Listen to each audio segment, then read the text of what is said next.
Greetings internet, it's Monica, and today I am so excited because I am going to be talking through all the logistics for the Diviners read-along that myself and Sarah from sarawithoutanh and Emma from over at emmmabooks are co-hosting together, and two, I will be going through a new book tag that we created in celebration of this read-along, and also just the fact that the literal roaring 20s are about to start, because if you didn't realize, it is currently 2019, and this January it'll be 2020, and what comes out in 2020?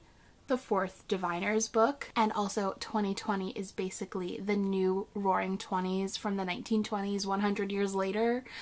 A very exciting time. I also think that's brilliant that the last book in this 1920s based series is going to be coming out in the 20s. But like the 2020s. Anyways, I've decided to split this video up into two parts. The first part is of course just going to be talking about logistics around the read-along, and then the second part is going to be the actual book tag.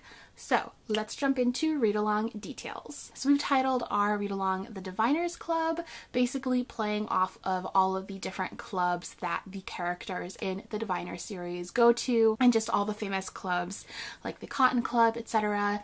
that were huge in the actual 1920s. So we thought it'd be fun to make it this whole like speakeasy theme for the actual read-along. And then we've split up all of the books in the series so that you have a month to read each one. So at the very beginning, we will be reading, of course, The Diviners by Libba Bray. This is the first book in the series, and because, you know, The Diviners is a spooky kind of story, we had to start it a little bit early to get in some spooky season reading. So we're actually going to be kicking off reading of this book in October, at the very end of October. So starting October 26th is the first date of our read-along, and this book will be read over the course of that week and also the rest of November. So you get a little bit of extra time to read and complete this one. And then the next book is, of course, Lair of Dreams, which is the second book in the series, and we'll be reading that one over the course of December. The third book, Before the Devil Breaks You, we'll be reading in January, and then finally in February we will of course be reading King of Crows, which comes out on February 4th, and I am so excited to finally get my hands on this book. I'm also really excited to announce that each of us are going to be doing a giveaway of the entire Diviners series, the first 3 books at least, thanks to Novel, who were so kind to send each of us our own set of books to give away to you guys. This giveaway is US based only, just because shipping costs can kind of get a little crazy, so hopefully you understand.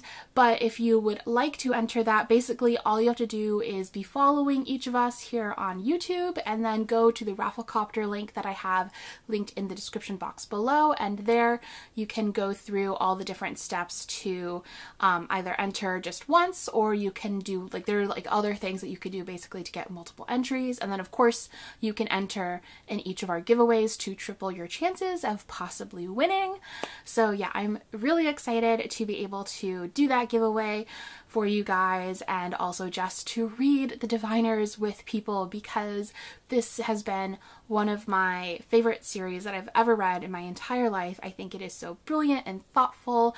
I love the way that Libba writes the 1920s, not only the way that she writes her characters, of course, which are so like complex and interesting and fun, and also this plot that is often spooky and heartbreaking and thrilling, and just everything that you could want from a paranormal 1920s historical novel. But it's also just like so thought-provoking and interesting. Like, I think about that third book and I just feel like I could write an entire thesis about it, and the way that she creates these parallels to our own time period today. And I also love that it is this book set in the 1920s, but it doesn't just focus on flappers, which I feel like a lot of media in the 1920s just sort of looks at like the flappers and prohibition and paints it all as this like really fun easy time. And what I love is that she really delves into a lot of the darkness of that time period, from the xenophobia to the racism within New York City and within the country at that time period, and then sort of exploring how all of that is still very present in America today. I love it. I love it so much. It's such a brilliant series, and I'm just like, I have been planning and anticipating this read along since before the final book was announced, and I'm so excited that it's finally here and we get to finally discuss it with each other. So we're also going to be doing read along live shows, so I will have information about those in the description box below. We have the dates picked out already, so I'll have all of that info. Of course, if you want to just be discussing it while you're reading it, we have the hashtag Diviners Club, which we'll be using both on Twitter and Instagram to just talk all things Diviners with you guys. I'm so excited. So as I mentioned, we wanted to celebrate this read along that we're doing by creating a new book tag. I haven't done a book tag in so long, so I'm really excited for this. This one is basically inspired by the fact that we are about to go into the new Roaring 20s. So we wanted to create a Roaring 20s book tag, taking many of our favorite slang terms from the actual Roaring 20s and creating different tag categories, book categories for each of them. So without further ado, let's jump on in. The first one is, of course, Roaring 20s, and this is basically to share a 2020 release that you can't wait for. And for me, of course, I have to go with King of Crows. I am so excited. I have been waiting for this book, I feel like, for years, and I have been absolutely obsessed with the Diviners and wondering how the whole series, all these characters, arcs, how it's all going to come to an end, and I cannot wait for that. I also, like, reading the third book for me was so cathartic. It came out, I believe, like right after the election, and so much of what that book delves into is like America's history with racism and xenophobia and basically dealing with the ghosts of America's past. And it was such a cathartic and important read for me when I did read it, and I'm excited to discuss that with everybody, but I'm also just excited to maybe have that experience again when I read that fourth book, because I just feel like these stories are so important right now especially. So I cannot wait for this book, and also just to like see what happens with Evie and Sam, you know? I'm so excited. So now we're gonna get into some 1920s slang. First we have "that's the berries." Basically means that, like, that's great, love that. And for this, we want you to choose a new release that you loved. And for me, I have to go with The Beautiful by Renee Audier. Basically, vampires are back, and I'm so excited about it. If you have not heard of The Beautiful, it is set in historic New Orleans, and it is a gothic vampire paranormal romance book. It's so fun, so swoony, absolutely loved it. I had such a fun time reading it. I have been like hardcore wanting more like gothic paranormal romance books though, so if any of you have recommendations, please let me know, because this book has like put me into a mood, and I don't know what to read. Like, it's just not really a genre that I've spent a lot of time in, so I don't really know how to find those books. So please, if you have recommendations, let me know. But yeah, I absolutely loved The Beautiful. I loved how incredibly diverse it was, and that it was just like part of the story. Our main character is half Asian, I think half Korean, based on like some words that she says in it. One of her best friends, Odette, is a lesbian. You have another main character who is Indian. The main love interest is half Black, I'm pretty sure, and then another guy in it who is a main character is also half Black and half Italian, I believe. There's a lot of characters, so I'm like trying to keep it straight in my head. So yeah, I loved that cast. I loved how diverse that story was. I loved how like rich and full the world of New Orleans at that time was. It was just like the atmosphere of it was so good. And yeah, again, I have been like craving a good vampire story, and I just feel like that one was exactly what I was looking for. It's also, if you were a fan of the originals, you will definitely love it, because it definitely reads like the originals, but like historical. Next is Now You're on the Trolley, which basically means now you're right. And for this, we put a series that took a book or two to get good. And for this, I don't know if it really took a book or two to get good, but it took to the second book for me to like fall in love with it as much as I am. And that is the Shadow and Bone Grishaverse series. So yeah, I loved the first book, Shadow and Bone, of course, but Ruin Rising introduces a certain blonde profiteer that is just the love of my life. And honestly, his introduction, Nikolai Lantsov, love of my life, the second that he was introduced, I was like, I'm sold on this series. This is definitely it for me. and I haven't looked back since. It is definitely one of my favorite universes in the entire world, one of my favorite series ever. I just love those books so much, and not that it's all because of Nikolai, but I think like that book in particular and like the way that the world built out from where it started just like made me fall in love with it. And then continuing on into the Six of Crows duology and then King of Scars, and just I love it so much. Also, there will probably be times in which I mix up saying King of Scars and King of Crows throughout this read along, and I'm sorry in advance. The next slang term is bluenose, and that means a killjoy. And for this, we want you to choose a book that put you into a reading slump. So this is gonna be a surprising one, but I'm actually gonna go with King of Scars, not because it wasn't good. It's brilliant. I haven't finished it yet. I don't know if anyone else is like this, but sometimes when I am like really looking forward to a book, and like for King of Scars, I don't think I've looked forward to a book that much since like Deathly Hallows. So when I'm really looking forward to a book, I sometimes get too overwhelmed with excitement, and that's what happened with King of Scars. I would basically get like a few paragraphs in and then have to close the book and like freak out because I was reading King of Scars. And it's hard because it's like, I feel like when you're that excited for a book, it's hard not to have expectations, and I didn't want my expectations of King of Scars to ruin my reading of King of Scars. Like I didn't want it to let me down purely because nothing could live up to this like dream I had in my head, you know? So it definitely put me into a reading slump. I basically didn't finish it, and then I refused to read anything else because I was like, I can't read anything until I finish King of Scars, because I had this whole like idea in my head that I was going to do like a reading vlog for it.